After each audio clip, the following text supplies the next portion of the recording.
నమస్తే, welcome to V3 news. Paper ముచ్చట కార్యక్రమంలో ఈరోజు వివిధ దినపత్రికలు వచ్చిన వార్తలను చూసినట్టయితే దాదాపు అన్ని దినపత్రికల్లోనూ రిజర్వేషన్కి సంబంధించిన అంశాన్ని ఇవ్వడం జరిగింది. రాజ్యసభలోనూ బిల్లు నెగ్గిన విషయాన్ని అన్ని దినపత్రికల్లోనూ ప్రధానంగా ప్రస్తావించాయి. ముందుగా ఈనాడు చూసినట్టయితే ఈనాడులో పేదల బిల్లుకు పెద్దల ఆమోదం, పార్లమెంటులో ప్రక్రియ పూర్తి, 165 ఓట్లతో తేడాతో గెలుపు, రాజ్యసభలోనూ నెగ్గిన బిల్లు, రాష్ట్రపతి సంతకమే తరువాయి అంటూ వార్తను ఇవ్వడం జరిగింది.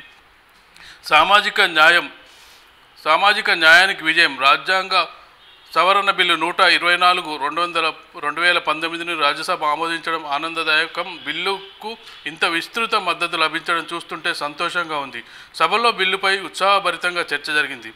బిల్లును ఆమోదించడం ద్వారా మన రాజ్యాంగ రూపకల్పతలకు, స్వాతంత్ర సమరయోధులకు మన ఘన నివాళించిన వారవుతాం. సామాజిక న్యాయానికి ఇదొక గొప్ప విజయం అంటూ ప్రధాని మోడీ చేసిన కామెంట్ను ఇవ్వడం జరిగింది. ఎవరికి ప్రయోజనం, రాష్ట్రాల సమ్మతి అవసరమా, తర్వాత ఏమిటి అంటూ వార్తా కథనాలు ఇవ్వడం జరిగింది. ఇవి ఈనాడులో పెద్ద రిజర్వేషన్కి సంబంధించిన అంశం. మరొక వార్త 500 కోట్లు బోధన్ కుంభకోణం విలువ అంటూ ఒక వార్తను ఇవ్వడం జరిగింది. ఐటీకి సంబంధించిన వార్తను ఇవ్వడం జరిగింది. మరొక వార్త యాదగిరిగుట్ట ఫోటో ఇవ్వడం జరిగింది. యాదగిరిగుట్ట మారింది ఇట్టా అంటూ ఒక ఫోటోను ప్రచురించడం జరిగింది. యాదగిరిగుట్టలో నడుస్తున్న వర్కులకు సంబంధించిన అంశాన్ని ఇక్కడ ఇవ్వడం జరిగింది. ఇక్కడ మరొక వార్తగా ఫిబ్రవరి 1న కేంద్ర తాత్కాలిక బడ్జెట్ అంటూ వార్తను ఇవ్వడం జరిగింది. పలు గ్రామాల్లో ఏకగ్రీవాలు, తొలి విడత ముగిసిన నామినేషన్లు అంటూ వార్తను ఇవ్వడం జరిగింది. ఈనాడులో ప్రధానంగా ఇచ్చిన వార్తలు ఇవి.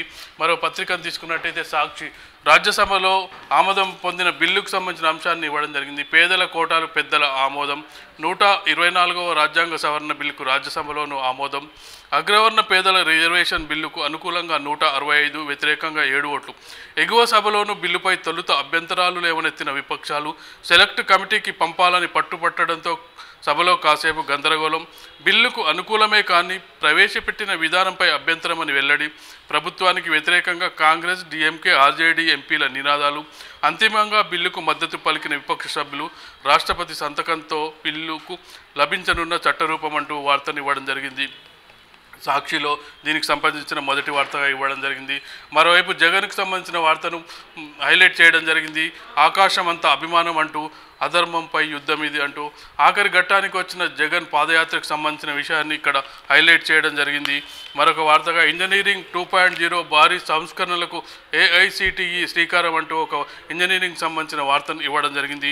మరొక వార్తగా టీడీపీ కథ కంచికే, టీఆర్ఎస్లో విలీనానికి కసరత్తు అంటూ వార్తను ఇవ్వడం జరిగింది. ఏకగ్రీవం 300 సర్పంచులు అంటూ వార్తను ఇవ్వడం జరిగింది. బడ్జెట్ సమావేశాలు 31 నుంచి, ఈ నెల 31 నుంచి బడ్జెట్ సమావేశాలు అంటూ వార్తను ఇవ్వండి. ఇవి సాక్షిలో ప్రధానంగా ఈరోజు ఇచ్చిన వార్తలు. మరో పత్రికను తీసుకున్నట్టయితే ఆంధ్రజ్యోతిలో సైతం హైలైట్ చేయడం జరిగింది రాజ్యసభలో బిల్లు పాస్ అయిన విషయాన్ని. దస్కా దమ్ అంటూ వార్తను ఇవ్వడం జరిగింది. గురితప్పని నరేంద్రుడి బ్రహ్మాస్త్రం, ఆర్థిక బలహీన వర్గాలకు 10% కోట, రాజ్యాంగ సవరణ బిల్లుకు పార్లమెంటు ముద్ర అంటూ వార్తను ఇవ్వడం జరిగింది. రవిశంకర్ ప్రసాద్ విన్నింగ్ సిక్సర్ ఇంకా ఉన్నాయి అంటూ ఒక వార్తను ఇవ్వడం జరిగింది. ఇప్పుడు కాకుంటే ఇంకెప్పుడు అంటూ ఒక వార్తను నరేంద్ర మోడీకి సంబంధించిన వార్తను ఇవ్వడం జరిగింది. మరొక వార్తగా పోలీసులకు 8 గంటలే డ్యూటీ అంటూ ఒక వార్తను ఇవ్వడం జరిగింది. ఇది ఒక ఇంట్రెస్టింగ్ న్యూస్. షిఫ్ట్ పద్ధతుల్లో విధులకు యోచన, అదనంగా పనిచేస్తే అలవెన్సులు, వారాంతరపు సెలవులు, ఇంటెన్సివ్లు, సాధ్యాసాధ్యాలపై అధ్యయనం, ఎంతమంది కావాలో లెక్కలు, 8 గంటల డ్యూటీ. ఇప్పుడు పోలీసులు 24 అవర్స్ డ్యూటీలో ఉన్న దాన్ని పరిగణలోకి తీసుకొని 8 గంటల డ్యూటీ అంటూ షిఫ్ట్లు అంటూ ఇవ్వడం జరిగింది. ప్రత్యేక కథనం. మరొక ఇంట్రెస్టింగ్ న్యూస్ ఇవ్వడం జరిగింది. మహాకూటమిలో చేరబోం నవీన్ పట్నాయక్, ఒరిస్సా ముఖ్యమంత్రి స్పష్టం చేసిన విషయాన్ని ఇవ్వడం జరిగింది. పాఠశాలలకు రేపటి నుంచే సంక్రాంతి సెలవులు అంటూ వార్తను ఇవ్వడం జరిగింది. ఇది ఆంధ్రజ్యోతిలో ప్రధానంగా వచ్చిన వార్తలు. మరొక పత్రికను తీసుకున్నట్టయితే ఆంధ్రప్రభలో కాదంటూనే అవునన్నారు పెద్దల సభ, ఓకే 124వ రాజ్యాంగ సవరణకు ఓకే అంటూ వార్తను ఇవ్వడం జరిగింది. సెలెక్ట్ కమిటీకి పంపాలన్న తీర్మానం వీగిపోయింది, రాష్ట్రపతి సంతకమే తరువాయి.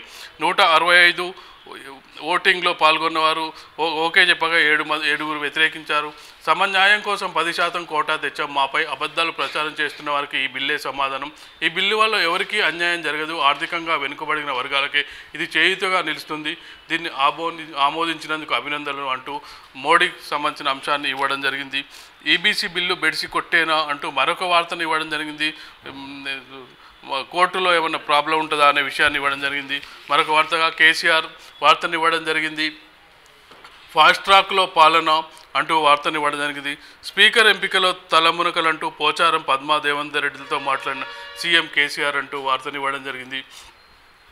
ఇవి ఆంధ్రప్రభలో ప్రధానంగా వచ్చిన వార్తలను చూసినట్టయితే, మరో పత్రికను తీసుకున్నట్టయితే నమస్తే తెలంగాణ. నమస్తే తెలంగాణలోనూ ఈబీసీ కోటా బిల్లుకు రాజ్యసభ ఆమోదం అంటూ వార్తను ఇవ్వడం జరిగింది.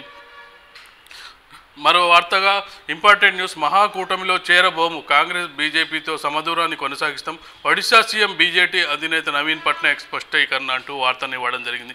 నామినేషన్లు పూర్తి, పంచాయతీ తొలిఘట్టం నేడు పరిశీలన, కొనసాగిన ఏకగ్రీవాలంటూ వార్తను ఇవ్వడం జరిగింది. రైతు బీమా జమ 276 కోట్లు, 5,525 కుటుంబాలకు రైతు బీమా వర్తింపు అంటూ వార్తను ఇవ్వడం. ఇవి నమస్తే తెలంగాణలో మొదటి పేజీలో ప్రధానంగా వచ్చిన వార్తల్ని.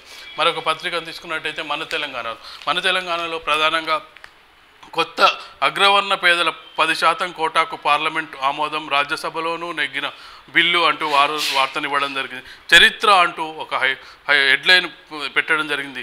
నమో విజయ నాట్యం అంటూ మోడీ ఫోటోను ప్రచురించి ఇవ్వడం జరిగింది. రిజర్వేషన్లకు ఆమోద ముద్ర, గెలిచిన 124 రాజ్యాంగ సవరణ, 60% కూలనున్న 50% అడ్డుగోడ. ఇప్పటివరకు 50% ఉన్న రిజర్వేషన్, ఇక 60% కూలనున్న అడ్డుగోడ అంటూ వార్తను ఇవ్వడం జరిగింది. ఇది హైలైట్ చేయడం జరిగింది మన తెలంగాణ పేపర్లో. చెన్నైకి నీళ్లు ఇవ్వలేమంటూ ఏపీ ఇచ్చిన అంశాన్ని ప్రధానంగా ప్రస్తావించడం జరిగింది. మరో వార్తగా ఆంధ్రలో రైతు బంధు అమలు చేస్తామంటూ జగన్కి సంబంధించిన వార్తను ఇవ్వడం జరిగింది. ఓటు హక్కుకై కోటి లేఖలు, కోటి కుటుంబాలకు రాస్తున్నామంటూ రజత్ కుమార్కు సంబంధించిన వార్తను ఇవ్వడం జరిగింది. 13.81 కోట్లు జీఎస్టీ ఎగవేత అంటూ మరొక వార్తను ఇవ్వడం జరిగింది. ఇవి మన తెలంగాణలో ప్రధానంగా ఈరోజు మొదటి పేజీలో కవర్ చేసిన అంశాలు. మరొక పత్రికను తీసుకున్నట్టయితే వెలుగులో సైతం రాజ్యసభలో బిల్ పాస్ అయిన విషయాన్ని ప్రత్యేకంగా ఇవ్వడం జరిగింది. పెద్ద కులాల పేదలకు 10% కోటా, మోడీ సర్కార్ పాస్ అంటూ వార్తను ఇవ్వడం జరిగింది. ఉపరాష్ట్రపతి వెంకయ్యనాయుడుకు సంబంధించిన ఇది కూడా ఇవ్వడం జరిగింది. చారిత్రక బిల్లు ఆమోదం తెలిపిన పార్లమెంటు ఉభయ సభలకు అభినందనలు. ఈ బిల్లుతో ఆర్థికంగా వెనుకబడిన వర్గాలకు విద్యా ఉద్యోగ రంగాల్లో 10% రిజర్వేషన్లు అంటూ ఇవ్వడం జరిగింది. మరో వార్తగా ఇందులోనే ఒప్పును తప్పు చేస్తున్నారు, బిల్లును మేము వ్యతిరేకిస్తున్నాం, ఈ బిల్లుతో కేంద్రం ఓ ఒప్పును తప్పు చేయాలని చూస్తున్నది, మహిళల సాధికారత గురించి ప్రభుత్వం ఆలోచిస్తే మహిళా బిల్లును ఎందుకు తేవడం లేదంటూ డిఎంకే ఎంపీ కనిమొళి చేసిన వ్యాఖ్యని కూడా ఇక్కడ ఇవ్వడం జరిగింది. మరోవైపు సామాజిక న్యాయం నెగ్గిందంటూ మోడీ ట్వీట్ చేసిన విషయాన్ని ఇవ్వడం జరిగింది. 124వ రాజ్యాంగ సవరణ బిల్లుకు రాజ్యసభ కూడా ఓకే, రాష్ట్రపతి ఆమోదమే తర్వాయి అంటూ వార్తను ఇవ్వడం జరిగింది. పెద్ద వార్తగా ఇవ్వడం జరిగింది. వార్డు మెంబర్ రిజర్వ్ పంచాయతీలను ఆ సీటుకు ఫుల్ డిమాండ్ అంటూ వార్తను ఇవ్వడం జరిగింది. ఇవి వెలుగు పత్రికలో వచ్చిన ప్రధానంగా ఈరోజు వచ్చిన వార్తలు. మరో పత్రికను చూసుకున్నట్టయితే ఆంధ్రభూమిలో సైతం పెద్దలు ఆమోదించారు, రాజ్యసభలోనూ నెగ్గిన ఈబీసీ రిజర్వేషన్ బిల్లు, ఇక రాష్ట్రపతి ఉత్తర్వులే తర్వాయి అంటూ వార్తను ఇవ్వడం జరిగింది. సిక్సర్ కొట్టామంటూ కేంద్ర మంత్రి రవిశంకర్ ప్రసాద్ చెప్పిన విషయాన్ని ఇవ్వడం జరిగింది. అనాలోచిత నిర్ణయం అంటూ కాంగ్రెస్ సీనియర్ నేత కపిల్ సిబల్ ఇచ్చిన విషయాన్ని ఇవ్వడం జరిగింది. కోటి లేఖలు రాస్తాం, ఓటర్ల జాబితా సవరణపై ఈసీ విప్లవాత్మక నిర్ణయం అంటూ ఈసీకి సంబంధించిన వార్తను ఇవ్వడం జరిగింది. ఏ కూటమిలోనూ చేరేది లేదు, స్పష్టం చేసిన ఒడిశా సీఎం నవీన్ పట్నాయక్ అంటూ వార్తను ఇవ్వడం జరిగింది. దేశవ్యాప్తంగా ఒకే కోట, రాష్ట్రాల్లో 10లో రిజర్వేషన్లు, రాజ్యసభలో టీఆర్ఎస్ ఎంపీ డిమాండ్ అంటూ వార్తను ఇవ్వడం జరిగింది. 5,525 కుటుంబాలకు బీమా చెల్లింపు అంటూ మరొక వార్తను ఇవ్వడం జరిగింది. జగన్కు సంబంధించిన వార్త, నిన్ను నమ్మరు బాబు అంటూ వార్తను ఇవ్వడం జరిగింది. నిన్న పాదయాత్ర ముగింపు సమావేశంలో మాట్లాడిన జగన్కు సంబంధించిన వార్తను హైలైట్ చేయడం జరిగింది. ఇవి ఈరోజు ప్రధానంగా అన్ని దినపత్రికల్లో వచ్చిన వార్తలు. దీనిపై విశ్లేషణ కొనసాగించే ముందు ఇప్పుడు ఒక చిన్న బ్రేక్ తీసుకుందాం. ఇప్పుడు ఒక బ్రేక్.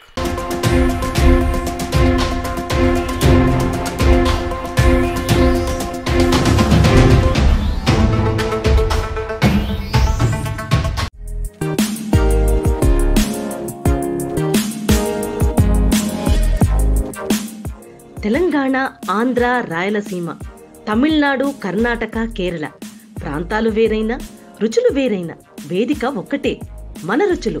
త్వరలో మన V3 న్యూస్ ఛానల్లో.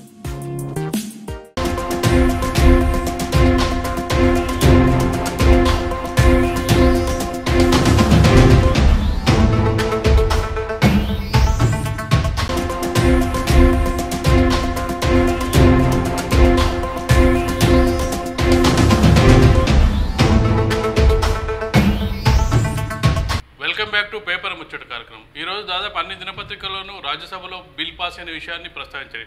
గత 3 రోజులుగా చూసుకున్నట్టయితే టోటల్గా అంటే రిజర్వేషన్కి సంబంధించిన అంశమే హైలైట్ అవుతుంది అన్ని పేపర్లలోనూ. మొత్తానికి లోక్సభలో బిల్ పాస్ అయింది, రాజ్యసభలో పాస్ అయింది. ఇక మిగిలింది రాష్ట్రపతి సంతకం తర్వాయి. రాష్ట్రపతి సంతకం అయ్యాక అది బిల్లు చట్టం రూపంలోకి వస్తుంది.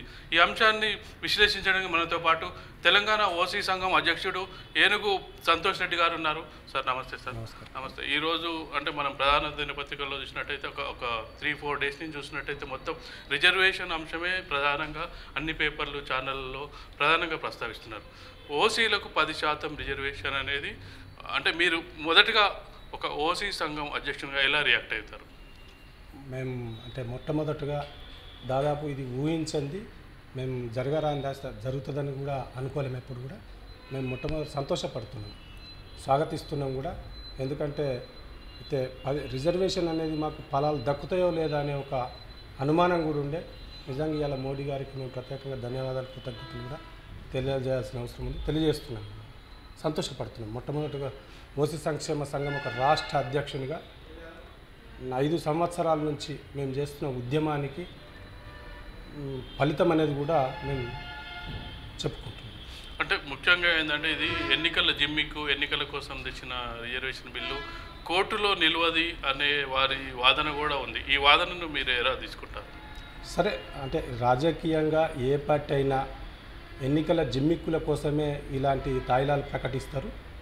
వాస్తవం అయినప్పటికీ కూడా కాకపోతే ఒక ఓసీగా ఆ కోణంలో ఆలోచించకుండా మాకు 70 ఏళ్ళ నుంచి స్వతంత్రం వచ్చినప్పటి నుంచి ప్రత్యేకంగా ఓసీలకు ఈ రిజర్వేషన్ విభాగంలో ఎక్కడ కూడా ప్రత్యేకమైన స్థానం లేదు. అందుకని చెప్పేసి ఈ స్థానాన్ని ఇప్పుడు ఏదైతే 10% పెట్టారో దాన్ని స్వీకరిస్తూనే ముఖ్యంగా ఎన్నికల స్టంట్లో భాగంగానే దీన్ని గుర్తిస్తూ, అదే కాకుండా ఇవాళ మేము ఒక వృత్తికి సంబంధించిన మా సామాజిక వర్గాలు అగ్రకులాలలో దానివైపుకి ఆలోచిస్తే మంచిగా ఉంటుంది, ఫలితాలను ఇస్తాయి. అప్పుడు సమాజం అభివృద్ధితో పాటు మేము కూడా అభివృద్ధి చెందుతామనేదే మా ఆలోచన. అయితే దాంట్లో భాగంగా దీన్ని తప్పకుండా కూడా స్వీకరించాల్సిన అవసరం ఉంది. మేము వారికి ప్రత్యేకంగా ధన్యవాదాలు కూడా ప్రతి సందర్భంలో చెప్పాలనేది కూడా ఎక్కడికక్కడ గ్రామాలలో మేము అనుకోవడం జరుగుతుంది. అంటే యాక్చువల్గా ఈ బిల్లు అనేది అంటే చాలా కాలం నుంచి పెండింగ్లో ఉంది. 1991లో పివి నరసింహారావు పిఎంగా ఉన్నప్పుడు మండల్ కమిషన్ వ్యతిరేకంగా జరిగిన ఆందోళన భాగంగా అగ్రకులను సంతృప్తిపరచడానికి 10% రిజర్వేషన్ తెచ్చారు. అయితే అప్పుడు ఆర్డినెన్స్ రూపంలో వచ్చింది, సుప్రీంకోర్టు కొట్టేసింది. మళ్ళీ తదనంతరం ఏ ప్రధాని కూడా పెద్దగా ప్రయత్నాలు చేయలేదు. కానీ మోడీ ధైర్యంగా ఒకేసారి క్యాబినెట్లో నోటు పెట్టి అసలు అందరినీ షాక్కు గురి చేశారు. అంటే బీసీ సంఘాల నుంచి తీవ్ర వ్యతిరేకత వ్యక్తమవుతుంది. దీనికి కారణాలు ఏమంటారు? సరే, కారణాలు ఏ కులానికి సంబంధించి ఏ వర్గానికి సంబంధించిన రకరకాల కారణాలు ఆ కోణంలో ఆలోచిస్తుంటారు. వాస్తవానికి ఇలా సమాజంలో అంటే భారతదేశంలో అప్పుడున్న పరిస్థితులకు సామాజిక అసమానతల మూలంగా ఆ రోజు కొన్ని కులాలకు మాత్రమే రిజర్వేషన్ పెట్టడం జరిగింది. ఇప్పుడు మీరు అన్నట్టు మండల్ కమిషన్ అప్పుడు నీకు రాజ్యాంగంలో ఎక్కడ కూడా బీసీలకు రిజర్వేషన్లు ఇవ్వాలనేది కూడా ఎక్కడ లేని సందర్భంలో సరే కొన్ని అంటే వర్గాలగిన రిజర్వేషన్లలో అందులో అవకాశాలు తగ్గి వాళ్ళు ఆయా వర్గాలలో కనిపించకపోతే తప్పకుండా వాళ్ళకు కూడా అవకాశాలు ఇవ్వాలి, ఇవ్వకపోతే ఇబ్బందులు అయితే అనే ఆ కోణంలో ఆలోచించి అప్పుడు ఆ బీసీలకు కూడా ప్రత్యేకంగా మళ్ళీ 27% రిజర్వేషన్ కల్పించడం జరిగింది. ఇప్పుడు కూడా వాస్తవానికి ఇలా ప్రతి ఏ డిపార్ట్మెంట్లకు పోయినా కానీ ఎక్కడ కూడా ఉద్యోగాలల్లో ఈ ఓసీ వర్గాలకు సంబంధించిన వాళ్ళు ఎవరు కనిపించడం లేదు. అందుకే దాన్ని దృష్టిలో పెట్టుకొని మోడీ గారు సరే అప్పుడు ఆయన మన్మోహన్ సింగ్ అది మన పివి నరసింహారావు గారు 91లో పెట్టినప్పుడు సరే దానికి మరి ఏ కోణంలో ఆలోచించారో కానీ ఈ ఆర్డినెన్స్ రూపకంగా తీసుకొని వస్తే కోర్టులకు పోగానే ఆ కోర్టు దాన్ని తిరస్కరించడం అవి జరిగినా కానీ కాకపోతే ఇప్పుడు ఆ రకంగా కాకుండా ఈ ఆర్టికల్ 15, 16 దాంట్లో 124 రాజ్యాంగ సవరణ ద్వారా దాంట్లో ఈ అవకాశాలు ఉన్నాయి. ఎక్కడైతే ఉద్యోగ అవకాశాలు తగ్గుతాయో ఆ వర్గాలకు తప్పకుండా ఈ ఆర్థికపరమైన రిజర్వేషన్ ఇవ్వచ్చు అనే ఆ చిన్న కోణం నుంచి వాళ్ళు దాన్ని వెలికి తీసి దాంట్లో ఈ రాజ్యాంగ సవరణ చేసి మాకు అవకాశం కల్పించడం ఇది మంచిది, ఇట్లా కల్పించాల్సిన అవసరం కూడా ఉంది రేపు లేకపోతే కులాలకు అంతరాలు పెరిగిపోయి రేపు పెద్ద యుద్ధం జరిగే పరిస్థితి ఉంది. అది ఆనాడు అంబేద్కర్ గారే గుర్తించిండు. 10 ఏళ్లకు పెట్టండి, కాకపోతే అట్లా కూడా మార్పు రాకపోతే ఇంకో 5-10 ఏళ్ళు పెట్టండి, కానీ ఇది కంటిన్యూషన్ చేస్తే రేపు ఇబ్బందులు తలెత్తాయి అనేది కూడా ఆ రోజు చెప్పడం జరిగింది. అయితే దాన్ని పోడగొట్టడానికి రేపు కులాల వైషమ్యాలు పెరిగి ఆ యుద్ధం రాకుండా చూడడానికే ఈరోజు మోడీ గారు దూరదృష్టితో ఆలోచించే ఈ బిల్లు పెట్టడం జరిగింది అని చెప్పేసి మేమైతే అనుకుంటాం. అంటే ఒక విషయం చూస్తే ఏంటంటే మనం ఒక 2-3 డేస్ నుంచి కామెంట్స్ చూస్తే ఎస్సీ ఎస్టీ సామాజిక వర్గాల వారు ఈ బిల్లుపై కొంత వెల్కమ్ చెప్తున్నారు. కాబట్టి బీసీ సంఘాల వాళ్ళు ఎందుకు బాగా నిరసన వ్యక్తం చేశారు. ఎస్సీ రామ్విలాస్ పాస్వాన్ అయితే అసలు దీన్ని 9వ షెడ్యూల్లో చేర్చాలి, సుప్రీంకోర్టు సమీక్షకు కూడా అవకాశం లేని షెడ్యూల్లో చేర్చాలని చెప్పి రామ్దాస్ అతవాళ్ళు నిన్న రాజ్యసభలో మాట్లాడుతూ ఏమన్నారంటే అసలు వీళ్ళకి రిజర్వేషన్స్ ఇవ్వడం వల్ల దాడులు కూడా తగ్గుతాయి, పరస్పర గౌరవ మర్యాదలు పెరుగుతాయి అని చెప్పి, అంటే అంత సాఫ్ట్గా ఉన్నారు ఎస్సీ ఎస్టీకి సంబంధించి. బీసీ దగ్గరికి వచ్చేటప్పటికి బాగా తీవ్రమైన వ్యతిరేకత వస్తుంది. దీన్ని అంటే మీరు ఏ విధంగా విశ్లేషిస్తారు? సరే, ఎస్సీలలో మొదటి నుంచి కూడా ఇప్పుడు మీరన్న రామ్దాస్ అతవాలే లాంటి వాళ్ళు చాలామంది 25% రిజర్వేషన్ ఇస్తేనే రేపు ఇబ్బందులు అంటే ఎక్కడ కూడా ఉండేవి. వాస్తవానికి అగ్రకులాలలో పేదలు ఇలా చెప్పలేని పరిస్థితులలో ఉన్నారు, వాళ్ళకి ఇవ్వాలి అని చెప్పేసి ఆయన చాలా సందర్భాలలో ఇప్పటికీ మనం ఇంతకుముందు తెలంగాణ హైదరాబాద్ వచ్చినప్పుడు కూడా చెప్పడం జరిగింది. అప్పుడు కూడా మేము స్వాగతించినాం. అయితే ఈ బీసీ కులాలకు వచ్చేసరికి ఏంటంటే ఇప్పుడు గ్రామాలలో చూసుకుంటే ఎక్కడ కానీ కొంత అంటే ఈ రాజకీయ పరంగా కానీ ఆధిపత్యం కోసం కానీ కొంత గ్రామాలలో ఈ బీసీలకు అగ్రవర్ణాలకు కొంత అట్లా ఉంటుంది ఎప్పుడు. కానీ ఈ ఎస్సీలు మాత్రం ఎప్పుడు అగ్రవర్ణాలతోనే కలిసిమెలిసి ఉంటారు. కాకపోతే బీసీలలో కొంత ఆ భేదం ఏంటంటే మాకు అన్నిట్లలో అవకాశం లేదు, తక్కువన్నాయి ఉన్నా కానీ అవి వినియోగించుకోలేని పరిస్థితిలో మాకు తక్కువన్నాయి, మాకు ఎక్కడ కూడా వీళ్ళే అడ్డం తలుగుతురు, అడ్డం వస్తురు, మాకు అడ్డుపడుతురు అని చెప్పేసి ఆ కోణంలో ఆలోచించి వాళ్ళ లోపల కొంత ఎందుకో ఏమో మరి మా మీద వ్యతిరేకత ఉంది. అది మేము పొడగొట్టడానికైతే ప్రయత్నం చేస్తాం. కాకపోతే దీని నుంచి వాళ్ళకు నష్టమేం లేదు, వాళ్ళు కూడా పెద్ద మనసుతో ఆలోచిస్తేనే బాగుంటుంది. ఎందుకంటే రేపు సమాజంలో అందరం కలిసిపోతేనే అది అందరికీ రేపు రాష్ట్రానికి కానీ దేశానికి కానీ ఒక అభివృద్ధి పథంలో కానీ లేకపోతే గౌరవంగా ఉండడానికి ఉపయోగపడుతుంది అనేది చెప్పేసి ఈ సందర్భంగా వాళ్ళకైతే మేము గుర్తు చేస్తున్నాం. సరే, వాళ్ళు ఏం ఆలోచించినా కొద్ది రోజులు ఉంటుంది, ఇది ఆ తర్వాత పోతాయి, మారుతారు అనేది అయితే మేము కోరుతాం. అంటే ఒకటి ఏంటంటే కేంద్ర ప్రభుత్వం ఒక ధైర్యమైన ఒక కీలకమైన నిర్ణయం తీసుకుందని చెప్పొచ్చు. ఎందుకంటే సుప్రీంకోర్టు ఎక్కడికక్కడ 50% రిజర్వేషన్ మించొద్దని చాలా సందర్భాల్లో చెప్పింది. దాన్ని అధిగమిస్తూ చట్ట సవరణ చేస్తూ ఎవరి కోటాలోనూ కోత పెట్టకుండా ఇంకొక జనరల్ కోటా నుంచే 10% తీసి అగ్రవర్ణ పేదలకు ఇవ్వడంలో కేంద్ర ప్రభుత్వం చాలా వ్యూహాత్మకంగానే వ్యవహరించిందని చెప్పొచ్చు. ఈ వ్యూహం ప్రకారం అంటే మిగతా పక్షాలు కూడా ఇష్టం ఉన్నా లేకపోయినా అంటే మేము మద్దతు ఇస్తున్నాం అనే పరిస్థితికి తీసుకురావాల్సిన పరిస్థితి వచ్చింది. అంటే అన్ని పార్టీలు కూడా మద్దతు ఇచ్చాయి, కానీ సవర్ణలు కోరా అవి ఏవి కోరినా కానీ మొత్తానికి బిల్లు పాస్ కావడానికి ఇంకొక అడుగు దూరం ఉంది. అంటే ఇలాంటి పరిస్థితిలో కోర్టులు ఏమన్నా జోక్యం చేసుకునే అవకాశం ఉందంటారు? చెప్పలేము, జరగచ్చు కూడా. కోర్టులు అంటే డైరెక్ట్ కోర్టు కాకుండా ఎవరైనా ఇప్పుడు వేరే సామాజిక వర్గాలకు సంబంధించిన వాళ్ళు మాకు అన్యాయం జరుగుతుంది అని ఆ కోణంలోకి ఆలోచిస్తే దాన్ని ఎవరైనా కోర్టుకు పోతే కోర్టు జోక్యం చేసుకున్నా అది నిలబడది. ఆల్రెడీ మేము రాజ్యాంగ సవరణ చేస్తున్నాం తప్ప ఇంకేది కాదు. ఇప్పుడు వాళ్ళు నిన్న రాజ్యసభలో కూడా ఆమోదం తెలిపారు, అంతకు మొన్న లోక్సభలో ఇప్పుడు రేపు రాష్ట్రపతి సంతకమే 60 భాగం మిగిలింది. ఆ తర్వాత న్యాయశాఖకు పంపుతారు, అక్కడ వేయిందంటే కథం అయిపోయినట్టే. దాదాపు ఎవరన్నా కోర్టుకు పోయినా అది నిలవదని అనుకుంటున్నాం. ఆ నిలవకుండానే వీళ్ళు అన్ని జాగ్రత్తలు పడి ఎక్కడ కూడా ఎవరికి అవకాశాలు లేకుండా దీన్ని చేసిర్రు అనేది అయితే మేము అనుకుంటున్నాం. ఇది నిలబడుతుంది, మాకు ఉపయోగపడుతుంది, రేపు మేము మర్చిపోలేని విధంగా ఉంటుందని చెప్పేసి అయితే మేము అనుకుంటున్నాం. అయితే ఇప్పుడు ఈ రిజర్వేషన్ బిల్లు కేంద్ర ప్రభుత్వ ఉద్యోగాలు, కేంద్ర ప్రభుత్వ సంస్థలు, కేంద్ర నోటిఫికేషన్స్ సంబంధించిన విషయమే.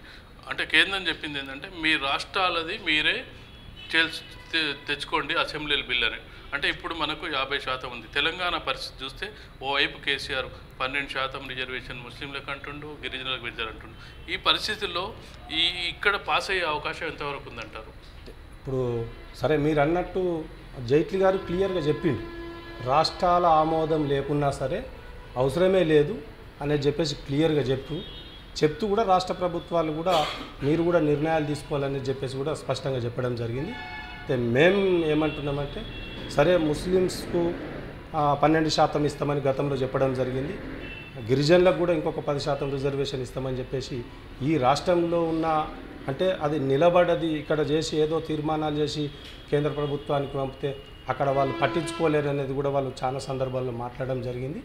అయితే ఆ కోణంలో కాకుండా ఈ క్లియర్గా బీజేపీ వాళ్ళు గత 3-4 సంవత్సరాల నుంచే చెప్తూనే ఉన్నారు ముస్లిం దాని మీద మతపరమైన రిజర్వేషన్లు కాన్స్టిట్యూషన్లు ఎక్కడ కానీ పెట్టడానికి వీల్లేదని వాళ్ళు స్పష్టంగా చెప్పడం జరిగింది. అయితే దాన్ని దృష్టిలో పెట్టుకొనే ఆ రిజర్వేషన్ ఇప్పుడు ముస్లిమ్స్ ఏదైతే అనుకుంటున్నారో అందులో కూడా ఇప్పుడు ఖాన్లు, పఠాన్లు, సయ్యదులు అటువంటి వాళ్ళకు కూడా జనరల్గా ఏంటంటే ఇప్పుడు ముస్లిమ్స్ అంతా దేశ స్థాయిలో ఓసీలనే, అంటే మన దగ్గర 3% తోటి వాళ్ళని బీసీలో చేర్చిన ఓసీలే, అంటే ఈ 10% రిజర్వేషన్లో కూడా వాళ్ళు కూడా వస్తారు, అంటే వాళ్ళు కూడా వస్తారు. కాబట్టి ఇక అది కులపరమైన మతపరమైన రిజర్వేషన్ కాకుండా ఎవరైతే అగ్రవర్ణంలో పేదలు వాళ్ళందరూ వర్తిస్తుంది. దీంతో ముస్లిం రిజర్వేషన్ అనే గొడవ కూడా తీరే అవకాశం ఉంది అంటారు. తగ్గిపోయింది, ఆల్రెడీ తగ్గినట్టే. కాకపోతే ఇక రాజకీయంగా వాళ్ళు అంటే రేపు భవిష్యత్తు కోసం రకరకాల కొందరు మాట్లాడినా రాజకీయ పార్టీలలో ఉన్నోళ్ళు ముస్లిమ్స్, కాకపోతే మిగతా వాళ్ళు కూడా ప్రతి వాళ్ళు ఆమోదిస్తారు, వాళ్ళు కూడా స్వీకరిస్తారు. మేము కూడా ఓసీలుగానే పరిగణిస్తారు మమ్మల్ని, మాకు కూడా ఇందులో అవకాశం వస్తుందని చెప్పేసి ప్రత్యేకంగా మాకంటూ కోట అగ్రకులాలలో మాకు కూడా కల్పిస్తారు వస్తుందని చెప్పేసి వాళ్ళు కూడా సంతోషం వ్యక్తం చేస్తున్న సందర్భాలు ఎన్నో ఉన్నాయి. అయితే అది పోతుంది, దాన్ని మర్చిపోతారు అనేది అనుకుంటాం. ఇక గిరిజనుల విషయానికి వచ్చేసరికి ఈ కుల ప్రాతిపదికన రిజర్వేషన్లు 50%కు మించి పెంచరాదు అనేది చెప్పేసి ఆ రోజు ఆల్రెడీ రాజ్యాంగంలో చెప్పినట్టు క్లియర్గా మనం చదువుతున్నాం, చూస్తున్నాం, అది జరుగుతుంది. అయితే అటువంటి అవకాశాలు లేవు, కానీ ఆర్థికపరమైన రిజర్వేషన్లు రేపు ముందు ఇంకా పెంచుకునే పరిస్థితులు కూడా రావచ్చు. ఎక్కడైతే ఉద్యోగ అవకాశాలు ఏ వర్గానికైతే తగ్గుతాయో వాళ్ళకి అవకాశాలు ఖచ్చితంగా ఆర్థిక పరంగా ఆ కోణంలో ఆలోచించే కల్పించాల్సిన బాధ్యత కేంద్ర ప్రభుత్వం మీద ఎప్పటికైనా ఉంటుంది. ఆ వైపునే రేపు జరుగుతాయి, కానీ ఈ కుల రిజర్వేషన్లు మాత్రం తగ్గుతాయి అని అయితే మేము అనుకుంటున్నాం. అంటే ఒక ఆంధ్రజ్యోతిలో ప్రత్యేక కథనం ఇచ్చారు, దస్కాదం గురితప్పని నరేంద్రుడి బ్రహ్మాస్త్రం అని. అంటే ఈ దెబ్బతో అంటే నేను అనుకున్న చాలా చోట్ల రిజర్వేషన్ ఆందోళన తగ్గుతాయి. ఎందుకంటే రాజస్థాన్లో గుజ్జర్లు, మన గుజరాత్లో వాళ్ళు మరాఠీలు, ఈవెన్ తో మన ఆంధ్రప్రదేశ్లో కాపులు, అంటే వీళ్ళందరికీ ఒక ఫెసిలిటీ ఉంది. ఆ 10%లో వాళ్ళు రాష్ట్ర అసెంబ్లీలో చేసుకుంటే ఈ ఎవరైతే ఉద్యమాలు చేస్తారో వాళ్ళందరూ అందులోకి వెళ్ళే అవకాశం ఉంటాయి కదా. వాస్తవమే. అయితే ఇప్పుడు రిజర్వేషన్ల మీద దాదాపు 10 సంవత్సరాల నుంచి మాకు చూస్తున్న క్రమంలో 10 సంవత్సరాల నుంచి కూడా ఇప్పుడు నీకు రాజస్థాన్ గుజ్జర్లు కానీ, జాట్లు కానీ, పటేన్లు కానీ, నీకు కాపులు కానీ, అటు మరాఠవాళ్ళు కానీ, తెలంగాణకు వచ్చేసరికి అగ్రకులాలకు సంబంధించి వైశ్యులు కానీ, రెడ్లు కానీ, ఇట్లా ప్రతి వాళ్ళు ఎక్కడికక్కడ రాష్ట్రాలలో ఖచ్చితంగా మాకు రిజర్వేషన్లలో ఆర్థికపరమైన రిజర్వేషన్లు ఇవ్వాలి, మాకు కొంత కోటా కేటాయించాలి, లేకపోతే ఇబ్బందులు అవుతున్నాయి, మాకు అవకాశాలు పోతున్నాయి అనేది ఇప్పటిదాకా ఉద్యమాలు జరిగినాయి. పెద్ద ఎత్తున దాన్ని దృష్టిలో పెట్టుకొనే వాస్తవానికి కొంత రాజకీయ కోణంలో ఆలోచించిన సమాజ హితం కోసం రేపు సమస్యలు రావద్దు, అగ్రకులాలను దూరం చేసుకుంటే రేపు ఇబ్బందులు అయితే రాజకీయ కోణంలో అనే ఒక ఆలోచన కొద్దీ నరేంద్ర మోడీ గారు వాస్తవానికి ఎన్నికల ముందు ఈ బ్రహ్మాస్త్రాన్ని మాత్రం వదిలిపెట్టిరు. అయితే దీని ద్వారా వాళ్ళకు ఉపయోగమా లేదా కానీ, కాకపోతే మాకు మాత్రం కావాల్సినంత ఇదొక మాకు మంచి సందర్భం అనేది అయితే మేము అనుకుంటున్నాం. ఇప్పుడు ఈ ఏ కుల ప్రాతిపదికనైతే అక్కడక్కడ రాష్ట్రాలలో ఉద్యమాలు జరుగుతున్నాయో రిజర్వేషన్ కోసం వాళ్ళంతా దాదాపు తగ్గినట్టే. ఎందుకంటే మేము కూడా ఇప్పుడు ఫిబ్రవరిలో అయితే లేకపోతే మార్చి 1st వీక్లో జంతర్ మంతర్ దగ్గర ఒక పెద్ద ఎత్తున వేలాది మందితోని తెలంగాణ నుంచి పోయి ఓసీలం ఒక దీక్ష చేసి అక్కడ కేంద్ర ప్రభుత్వానికి మాకు రిజర్వేషన్లు ఇవ్వాలనేది ఆల్రెడీ మేము ఇప్పటికే కార్యక్రమాన్ని అనుకున్న సందర్భంలోనే వెంటనే ఈ ప్రకటన రావడంతో మేము కూడా వెనుకకు రావాల్సిన పరిస్థితి వచ్చింది. ఇక నుంచి రిజర్వేషన్ విషయంలో మాత్రం తగ్గాల్సిందే, తగ్గుతారు కూడా అనేది అయితే అనుకుంటున్నాం, తగ్గినట్టే భావిస్తాం. అంటే ఇప్పుడు ఇది కేంద్ర వరకు ఓకే, రాష్ట్ర ప్రభుత్వాల మీద ఎలాంటి ఒత్తిడి? ఎందుకంటే కేంద్రం చట్టం చేస్తే అన్ని రాష్ట్ర ప్రభుత్వాలు ఖచ్చితంగా అమలు చేయాల్సిందే. 60% రిజర్వేషన్లో వాళ్ళు 3 కేటగిరీలుగా వర్గీకరించారు. ఒకటి SC STలు, ఒకటి రెండోది OBCలు, మూడోది OCలు. అంటే 22% ఎస్సీ ఎస్టీలు, 27% ఓబీసీలు, ఈబీసీలు 10%. అంటే 3 కేటగిరీలు ఉంది. 3 కేటగిరీలో మన దగ్గర 2 కేటగిరీలు ఉన్నాయి. ఇంకో కేటగిరీని వీళ్ళు అబ్జర్వ్ చేసుకోవాల్సిన అవసరం ఉంది ప్రతి రాష్ట్ర ప్రభుత్వం.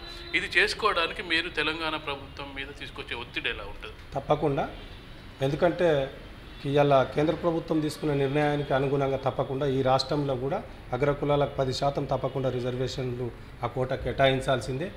కేటాయించకపోతే ఇప్పటి వరకు అయితే మేము ఈ 5 సంవత్సరాల నుంచి ఒక కార్పొరేషన్ కావాలి, గురుకులాలు కావాలి, మిగతా విదేశీ విద్యానిధి పథకాలు కావాలని చెప్పేసి 5 సంవత్సరాల నుంచి సభలు, సమావేశాలు, పాదయాత్రలు, దీక్షలు, ముట్టళ్ళు ఎన్నో కార్యక్రమాలు చేయడం జరిగింది. ఆ కార్యక్రమాలతోనే ఎలక్షన్ల ముందు ముఖ్యమంత్రి గారు కూడా మేము కార్పొరేషన్ ఇస్తాం రెడ్లకు, వైశ్యులకు అని చెప్పేసి ప్రకటన చేసి ఓట్లను తీసుకొని ఇలా మళ్ళీ ఒకసారి అధికారంలోకి వచ్చారు. ఇలా కేంద్ర ప్రభుత్వం ఏ నిర్ణయం అయితే 10% అగ్రకులాలకు రిజర్వేషన్ కల్పించిందో దాని మీద తప్పకుండా మీరు కూడా ఈ రాష్ట్ర ప్రభుత్వం తప్పకుండా కేటాయించాల్సిందే, అటువైపు అడుగులు వేయాల్సిందే. వేయకపోతే మాత్రం మా ఉద్యమం కూడా సీరియస్గా ఉంటుంది. కల్పించే విధంగా ప్రభుత్వం దిగివచ్చే విధంగా కూడా మా కార్యాచరణ ముందు ఉంటుంది అనేది చెప్పేసి అయితే తప్పకుండా మేము అనుకుంటున్నాం. అర్హత విషయంలో అంటే ఎవరెవరికి వర్తిస్తుంది అనే విషయంలో మీకు ఏమైనా అభ్యంతరాలు ఉన్నాయా? కేంద్ర ప్రభుత్వం సరైన నిర్ణయం తీసుకుంది అనుకుంటున్నారా? అంటే ఎవరు వర్తిస్తుంది అనేది విషయంలో ఇంకా కొంత ఇప్పుడు 8 లక్షలు ఏదైతే అని అనుకుంటుర్రో దానికంటే ఇంకా కొంత సంవత్సరం ఆర్థిక అది కొంచెం పెంచితే మంచిగా ఉండునేమో అని అనిపించింది. అది అట్లయితే బాగుంటుండే, కానీ కాకపోతే సరే ఇప్పటికే 10 లక్షలు అనే 8 లక్షలు అనే వరకు ఎక్కువైంది అనేది చెప్పేసి మిగతా వర్గాలు కూడా అంటున్నారు. ఈరోజు సామాన్యంగా ఏ కుటుంబం దగ్గరికి పోయినా మామూలుగా ఏ చిన్న ఒక జాబు చేసుకున్నా లేకపోతే కూలికి పోయినా, అంటే మామూలు అడ్డ మీద కూలికి పోయినా రోజు 500-600 తీసుకున్న నెలకు 15,000-20,000 సంపాదించుకునే పరిస్థితి ఉన్నది. కానీ ఖర్చులు కూడా అగాధం అట్లనే పెరిగిపోయినాయి రోజు. ఇంకా కొంత వార్షిక ఆదాయం పెంచితే మంచిగా ఉండనేది అయితే మేము అనుకుంటున్నాం.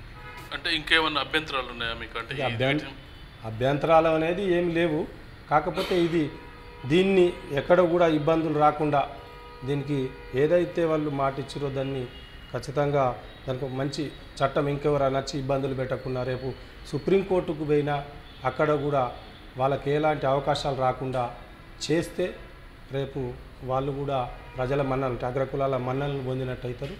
అయితే దీని ద్వారా ముఖ్యంగా ఇంకొకటి చెప్పాల్సింది ఏంటంటే ఏదైనా ఎలక్షన్లను దృష్టిలో పెట్టుకొనే మొన్నటి వరకు ఆ 3 రాష్ట్రాలలో ఓడిపోవడం ఇంకా జరుగుతున్న పరిస్థితులను దృష్టిలో పెట్టుకునే ఒక బ్రహ్మాస్త్రాన్ని మాత్రం వదిలిపెట్టినట్టయితే మేము భావిస్తున్నాం.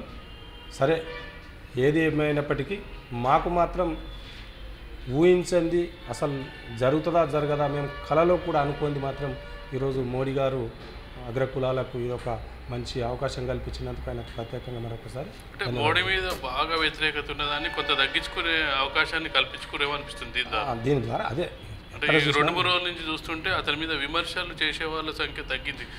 ఎంతసేపు కాంగ్రెస్ అయినా ఏదైనా కానీ మేము కూడా అనుకునేవి, కానీ మీరు ఇప్పుడు ఎందుకు తెచ్చారు రాజకీయం అంటున్నామని వద్దని చెప్పే పార్టీ లేకుండా చేసుకున్నాడు. అట్లా చెప్తే కూడా ఇప్పుడు స్వీకరించే పరిస్థితి లేరు కదా. ఇప్పుడు ఏ పార్టీ అయినా సరే వద్దు అని అంటే ఎందుకు వద్దు అన్నారంటే ఈ వర్గాల నుంచి మొత్తం వల్ల వ్యతిరేకత వస్తుంది కదా ఆ పార్టీ మీద. అందుకని తప్పని పరిస్థితులలో ప్రతి పార్టీ కూడా మనసులో ఉన్నప్పటికీ కూడా కొన్ని సవరణలు చేయండి, ఇవి చేయండి అని వాళ్ళ ప్రాబల్యం కోసం చెప్పుకోవాల్సిన పరిస్థితి వచ్చింది. తప్పకుండా అందరూ స్వీకరించాల్సిందే, అందరూ మద్దతు తెలిపాల్సిందే. తెలిపిండ్రు కూడా, తెలిపకపోతే వాళ్ళ మీద వ్యతిరేకత వస్తుండే కదా పార్టీల మీద. థ్యాంక్ యూ సంతోష్ రెడ్డి గారు. అందరికీ సమన్వయం జరగాలని మోడీ ఆశిస్తున్నట్టు జరగాలని చెప్పి దీనికి ఎలాంటి ఇబ్బందులు జరగకుండా రిజర్వేషన్ అమలు కావాలని V3 కోరుకుంటుంది. ఇది ఈరోజు పేపర్ ముచ్చట కార్యక్రమం. తిరిగి రేపటి కార్యక్రమంలో కలుసుకుందాం. అంతవరకు సెలవు, నమస్కారం.